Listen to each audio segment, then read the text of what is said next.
Assalamu alaikum and welcome back to our Liakat's IELTS program. So today, as you can see on the screen, which is written IELTS General Writing Task 1, today we will discuss more on formal letters, that how from the starting to the ending point আপনি হচ্ছে লেটারটাকে কিভাবে present করবেন and what sort of things you need to remind when you are writing it with sample answer and explanation of it. And we will also know that why and what should on what criteria we should maintain if we want to get band 9. Though band 9 is a little bit tough in writing, but the thing is, why not? আমরা যদি at least জেনে থাকি যে band 9 এর criteria গুলো এইভাবে এইভাবে follow হয়, তাহলে আমরা at least হচ্ছে সেই ক্রাইটেরিয়াস গুলো ফলো করতে পারবো, so that we can score maximum mark on or score on it, inshallah. So let's move on. So first of all, I would like to go with a question. As I said that I will show you an example as well as the explanation on it. So the question goes here like, you should spend about 20 minutes on this task. You live in a room in college which you share with another student. However, there are many problems with this arrangement and you find it very difficult to work. Write a letter to the accommodation officer at the college. In the letter, describe the situation, explain your problems and why it is difficult to work. Say what kind of accommodation you would prefer. So আমরা আমরা দেখেন আগে কোয়েশ্চেনটা ভালোভাবে বুঝে নিব। রেসিপিয়েন্টটাকে accommodation officer, style আপনার কিভাবে, যে ফর্মাল ইনফর্মাল নাকি এটা আমরা একটু দেখে নেই। Right at least 150 words. You do not need to write any addresses. Begin your letter as follows: Dear sir বা ম্যাডাম। দেখেন ডিয়ার স্যার বা ম্যাডাম দ্বারা বুঝতে পারছি যে এটা ফর্মাল লেটার হবে। আবার দেখেন accommodation officer, that means which is higher in authority and you don't know much about this person. So এখানে আপনার ফর্মাল লেটারের আমরা জিনিসটা দেখতে পাচ্ছি। আবার এখানে ডিয়ার স্যার বা ম্যাডাম লেখার কারণে এটাও বুঝতে পেরেছি যে this is a formal letter.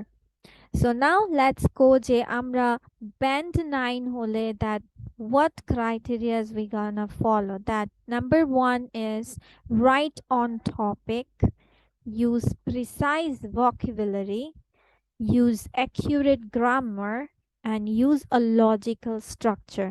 So if 4 things you need to remember every single time when you are writing a formal letter.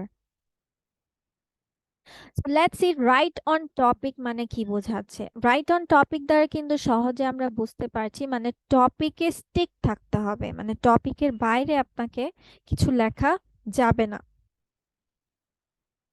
যেমন আমরা একটা আনসার দেখে আসি, যেমন ডিয়ার স্যার বা madam, I'm writing to let you know that I'm unhappy with my current living conditions. While the accommodation itself is fine, my housemate has become intolerable, making it almost impossible for me to work. I hope you will consider my situation favorably. তার মানে দেখেন এখানে যখন আপনি লিখছেন, you are writing like this, যে describing the situation, মানে overall একটা আইডিয়া দিচ্ছেন। ফার্স্ট অফ অল আপনি লিখে নিচ্ছেন একটা জেনারেল থিম লিখে আপনার কি কি জিনিস থাকবে, সেন্টেন্স, মেইন আইডিয়া, একটা এক্সপ্লেনিং সেন্টেন্স, আবার একটা কি আপনি পুরোটা লেটার কি নিয়ে লিখছেন বা থিমটা কি হচ্ছে সেটাও জানিয়ে দিলেন। মানে সিচুয়েশন পুরোটা কি হয়েছে, যেহেতু আপনার কোয়েশ্চেনে ছিল কি ডিসক্রাইব দ্য সিচুয়েশন, মানে অ্যাকচুয়ালি এখানে কি হচ্ছে আপনি এটাকে একটু নিজের ভাষায় বর্ণনা করলেন।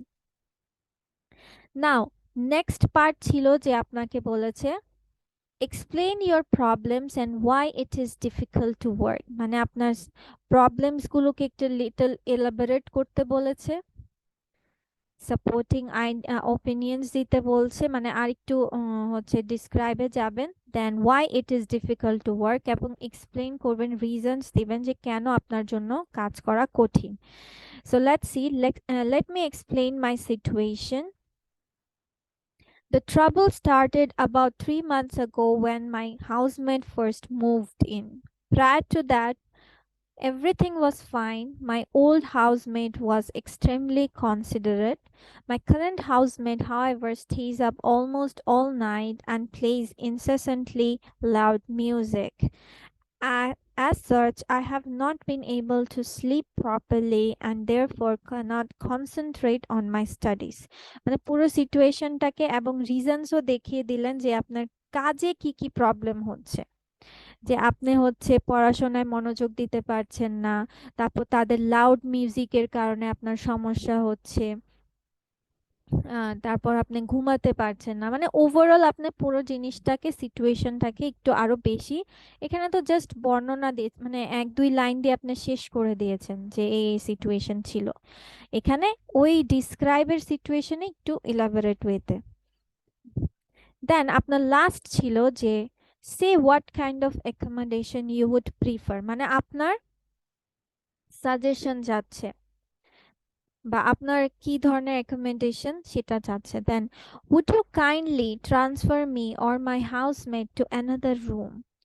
I would much prefer to live with someone who is quieter and more considerate of others. As long as it is quiet, I don't mind whom I live with. So এখানে asked for a different accommodation, আপনি বলে দিয়েছেন যে আপনার quieter হতে হবে, more considerate হতে হবে, অ্যান্ড আপনি যে কেউ হোক আপনার সেটাতে সমস্যা নেই। দেন লাস্ট অফ অল আপনি এন্ডিং দিয়ে দিলেন, thank you for your consideration, yours faithfully J 156 words. মানে আপনার নামটাও দিয়ে দিলেন, আবার হচ্ছে কত ওয়ার্ডস হয়েছে সেটা আপনারা দিয়েও দিলেন সুন্দর করে, তাহলে আর এক্সামিনারে আপনার কঠিন হয়ে দাঁড়ায় না। আর এটা কি হয় যে একটা পজিটিভ ভাইবও হয় যে আমি এই কয়টা লিখেছি, সুন্দর মতো একটা হচ্ছে ব্যান্ড 9 এর জন্য একটা আনসার ডেকোরেট করা হয়ে যায়। কিন্তু অ্যাড্রেস কিন্তু ভুলেও লিখবেন না, বিকজ বারবার ওরা বলে দিয়েছে যে অ্যাড্রেস লেখা যাবে না। সো আমাদের নাম্বার 1 জিনিসটা হয়ে গেছে যে অন টপিক আপনি লিখেছেন। নাও আপনার সেকেন্ডটা ছিল যে use accurate or precise vocabulary. এখন প্রিসাইজ ভোকাবুলারি বলতে আমরা কি বুঝি, যে আমাদের কি কি ধরনের ফ্রেজেস বা ওয়ার্ড সিলেকশন দরকার।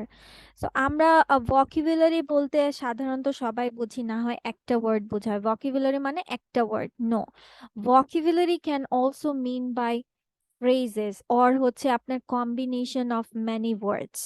They are also considered as vocabulary, যেমন আমরা idioms and phrase বলে থাকি বা phrasal verbs বলে থাকি বা appropriate prepositions বলে থাকি, they are also considered as vocabulary। ঠিক আছে, যেমন দেখেন I am writing to let you know that, formal way of writing. আবার এটা আপনারা সব সময় মাথায়ও রাখতে পারেন যে I am writing to let you know that, এভাবে আপনার স্টার্টিংটা যেহেতু formal letter you can go like this. Then living conditions, নাউন্সের প্রয়োগ। Then intolerable, has become intolerable, almost impossible. আপনার দেখেন গ্রুপ অফ ওয়ার্ডস, যেমন আমরা কলোকেশনস ইউজ করছি। কলোকেশনস মানে হচ্ছে দুটো পার্টস অফ স্পিচকে কম্বাইন করে লেখা, যেমন noun plus verb, verb plus adjective, এরকম করে। তারপর হচ্ছে সাফিক্স প্রিফিক্স অ্যাড করে। Then consider my situation favourably. Then trouble started, prior to that, extremely considerate. দেখেন অ্যাডভার্ব প্লাস হচ্ছে আপনার হচ্ছে নাউন যোগ হয়েছে বা অ্যাডজেক্টিভ যোগ হয়েছে, এইভাবে কলোকেশনস দিয়ে বা একটা পুরো ফ্রেজ দিয়ে। However, plays instantly loud music, transfer, quieter, more considerate, don't mind, consideration। মানে প্রিসাইজ ভোকাবুলারি বলতে বোঝাচ্ছে আপনার সুন্দর ওয়ার্ডস গুলোকে চুজ করতে হবে। ঠিক আছে, নাউন্স বলেন, পার্টস অফ স্পিচ বলেন, ফ্রেজেস বলেন, ফ্রেজাল ভার্বস বলেন, লিঙ্কিং ওয়ার্ডস বলেন, কলোকেশনস বলেন, whatever you are choosing must be in a good way. Then let's go with some tense and verb. এরপর আমার থার্ড পজিশনটা ছিল যে আপনি গ্রামার কিভাবে কি ইউজ করবেন। যেমন টেন্স আর ভার্ব, আপনার টেন্সটা অবশ্যই ঠিক রাখতে হবে। আপনি যে টেন্সে হচ্ছে লিখতে যাচ্ছেন পুরোটা প্যাসেজ যেন সেইটা মেনটেন করেই রাখা হয়। ভার্ব যে সিলেকশনস গুলো, ভার্ব গুলো সুন্দরভাবে যে বোঝা যে এখানে আপনি হয়তোবা ভার্বের জায়গায় অ্যাডভার্ব দিয়ে দিচ্ছেন, ভার্বের জায়গায় নাউন দিয়ে দিচ্ছেন। Make sure that you are carrying with carefully. যেমন let you know that am is has become, দেখেন এম ইজ হ্যাজ বিকাম সব কিন্তু প্রেজেন্টে হচ্ছে। I hope, explain my situation, started, the trouble started, এখানে আপনার প্যাসিভ মোডে লিখেছে। সো এগুলো আপনার খেয়াল রাখতে হবে। মুভড ইন, ওয়াজ ফাইন, যেহেতু prior to that everything was fine, my old housemate, মানে এখানে পুরাতন আপনার হাউসমেট নিয়ে মানে আগের ঘটনা নিয়ে লিখেছে, সেই জন্য উনি পাস্ট টেন্স মেনটেন করেছে। সো এইভাবে আপনার পুরো জিনিসটা খেয়াল রাখতে হবে যে আপনি যে টেন্সটা ইউজ করছেন, ভার্বসটা ইউজ করছেন, এটা প্রপার ওয়েতে হচ্ছে কিনা। দেন আমি আরেকটা কথা বলে রাখি, ফর্মালে কিন্তু উড কথা বা formal way of or polite expressions কিন্তু অনেক ইউজ হয়। উড, কুড, যেহেতু আপনার লাস্ট অফ অল আপনি হচ্ছে তাকে কনসিডারেশন করতে বলবেন বা আপনার সাজেশন দিচ্ছেন বা অফারিং সামথিং দিচ্ছেন, তখন খেয়াল রাখবেন যে পোলাইট উড এগুলো ইউজ করার জন্য। কুড, উড ইউ মাইন্ড, এভাবে করে সুন্দরভাবে হচ্ছে আপনি লেখাগুলো লিখলেন। দেন আর্টিকেলস, নাউন্স, আপনার যেখানে নাউন্স যেমন লিভিং কন্ডিশনস, এস কন্ডিশন না, লিভিং কন্ডিশনস। দ্য অ্যাকোমোডেশন, দেখেন অনেকে ওয়াইল অ্যাকোমোডেশন লিখবেন, কিন্তু আমরা সাধারণত আবার এটাও মনে রাখতে পারেন যে দায়ের পরে মানে হচ্ছে দায়ের পরে সাধারণত নাউন বসে থাকে। সো এগুলো খেয়াল রাখবেন, ছোট ছোট জিনিসগুলো, হাউসমেট, সিচুয়েশন, দেন স্টাডিজ, এই যে স্টাডিজ বানানটা, যে অন মাই স্টাডি, অনেকে লিখবে অন মাই স্টাডি না, অন মাই স্টাডিজ, পড়াশোনার জন্য এই বানান স্পেলিং গুলো, নাউন্স গুলো কিভাবে প্রপার। অনেকে হচ্ছে কনসিডারেট আর কনসিডারেশন, তারপর হচ্ছে কোন কোন ক্ষেত্রে আপনার যোগ হলে নাউন হয় আবার কখন ভার্ব হয়ে যায়, এগুলো খেয়াল রাখতে হবে মাথায়। দেন অ্যাডভার্বস, অ্যাডজেক্টিভস, সেম, মানে আপনার পার্টস অফ স্পিচ গুলো খুব কেয়ারফুলি আপনার হ্যান্ডেল করতে হবে। ঠিক আছে, আপনার বুঝতে হবে যে আমি কি কি ইউজ করছি, আমি অ্যাডভার্ব কি সঠিক জায়গায় ইউজ করছি কিনা, বা এই ওয়ার্ডটাকে যে আমি অ্যাডভার্ব বানিয়েছি। যেমন এবার এক্সট্রিম লিখেছেন, এক্সট্রিম একটা হয়ে যাচ্ছে আপনার অ্যাডজেক্টিভ, আবার আরেকটা হয়ে যাচ্ছে এক্সট্রিমলি লিখেছেন তখন হয়ে যাচ্ছে অ্যাডভার্ব। তো এইভাবে বুঝতে হবে, ক্লিয়ার কনসেপ্ট থাকতে হবে যে which one is adjective, which one is adverb। তবে একটা সহজ সলিউশন হচ্ছে যে অ্যাডভার্ব হচ্ছে ভার্বকে প্রশ্ন করলে উত্তর পাওয়া যায়, আর অ্যাডজেক্টিভ হচ্ছে নাউনকে প্রশ্ন করলে বা প্রোনাউনকে মাঝে মাঝে প্রশ্ন করলে আপনি উত্তরটা পেয়ে যাবেন। ঠিক আছে, অ্যাডভার্বস, অ্যাডজেক্টিভস। অ্যাডভার্বস কাজ করে ভার্বসকে নিয়ে, অ্যাডজেক্টিভস কাজ করে সাধারণত নাউন, প্রোনাউন, আদার অ্যাডজেক্টিভ এগুলো নিয়ে। সোজা কথা মডিফাই করে, but it different forms of this. Preposition, concentrate or on, concentrate in my studies না concentrate on my studies. So এই appropriate preposition, unhappy for, unhappy with, এভাবে ইম্পসিবল টু নাকি impossible for, এগুলো একটু মাথায় রাখবেন যে আপনার টু কোথায় বসাচ্ছি, ইন কোথায় বসাচ্ছি, উইথ কোথায়। কিছু কিছু জিনিসগুলো আমরা কমন সেন্স থেকে ইউজ করে ফেলি, যেমন হচ্ছে অ্যাবাউট মানে সম্পর্কে বোঝায়, ফর মানে জন্য, ঠিক আছে, উইথ মানে যখন সাথে বা এটা রিলেটেড কিছু হয়ে থাকে। তারপর আপনি বলতে পারেন যে লাইক অফ, থেকে, হতে, থেকেছে, এইসব কারণে বসিয়ে থাকি। তো এগুলো টুকটাক টার্মস, যদিও আমরা জানি, জাস্ট এটা হচ্ছে মোর ইয়েতে আপনার মনে রাখা। যেমন দেখেন এখানে আপনার হচ্ছে যেহেতু আমরা ফর্মাল লেটার লিখছি, তাহলে এই জিনিসগুলো আপনারা মাথায় সবসময় রাখতে পারেন যে ডিয়ার স্যার আর madam, I am writing to let you know that, I am writing to let you know that. যদি explanation চাই তাহলে let me explain my situation, let me explain my situation দিয়ে আপনি শেষ করলেন। রিকোয়েস্ট যদি দেখান তাহলে would you kindly এভাবে লিখলেন। এন্ডিং দিলেন thank you for your consideration, then sign off yours faithfully, তারপর নেম দিয়ে দিলেন। ওয়ার্ডস দিয়ে দিলে ভালো, না দিলেও এরকম না, কিন্তু দিয়ে দিলে মনে করেন একটা যে পজিটিভ এনভায়রনমেন্ট ক্রিয়েট হয়। সো আপনার কি কি গেল? গ্রিটিং, রিজন, এক্সপ্লেনেশন, রিকোয়েস্ট, মানে এই তিনটা বডি প্যারাগ্রাফস বেসিক্যালি হচ্ছে আপনার কোয়েশ্চেনে যা দেওয়া থাকবে আপনাদের জন্য। এটা একটা সুযোগ যে হচ্ছে আপনার প্রশ্নতে দেওয়াই থাকবে যে আপনার কি কি লিখতে হবে, মানে কোন কথাগুলোর প্রেক্ষিতে আপনার আনসার করতে হবে। জাস্ট এবার আপনি আপনার মতো করে সাজিয়ে দিবেন। আপনার প্যারার অনেক সময় আমরা এত কনফিউজ হয়ে যাই, আমরা যে প্যারায় কি কি বিষয়গুলো উল্লেখ করব, প্যারায় কি লিখবো, কি কথাগুলো আনবো, সে কন্টেন্টটা আমরা খুঁজে পাই না। But the thing is that আপনার কোয়েশ্চেনে অলরেডি বলে দিবে যে আপনাকে এই কথাগুলো লিখতে হবে বা এই কন্টেন্ট বা এই কথার উপর প্রেক্ষিতে লিখতে হবে। So it's easy. সো আপনি সেই অনুযায়ী প্যারাগুলো সাজিয়ে ফেলবেন। দেন লাস্টে greeting, ending, sign off, name, এগুলো তো আমরা সবাই মোটামুটি জানি।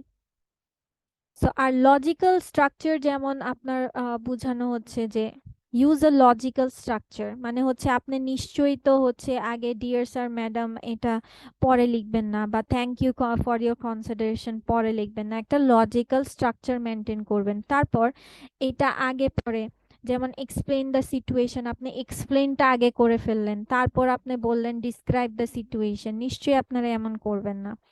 তারপর লেট মি এক্সপ্লেইন মাই সিচুয়েশনে আপনি এক্সপ্লেইন করছেন, কিন্তু হচ্ছে এখানে আবার আস্ক ফর ডিফারেন্ট অ্যাকোমোডেশনের কথা দিয়ে দিচ্ছেন। নো, মানে যেটার জন্য যেটা লিখবেন একদম ক্লিয়ার কাট থাকবে, কনসেপ্টটা পুরাটাই মাথায় রাখতে হবে যে what you are writing, where is your starting, where is your ending, are you going, coherence and cohesion কি ঠিক আছে কিনা, লজিক্যাল কথা লিখছেন কিনা, নাকি হচ্ছে আপনি অফ টপিক চলে যাচ্ছেন।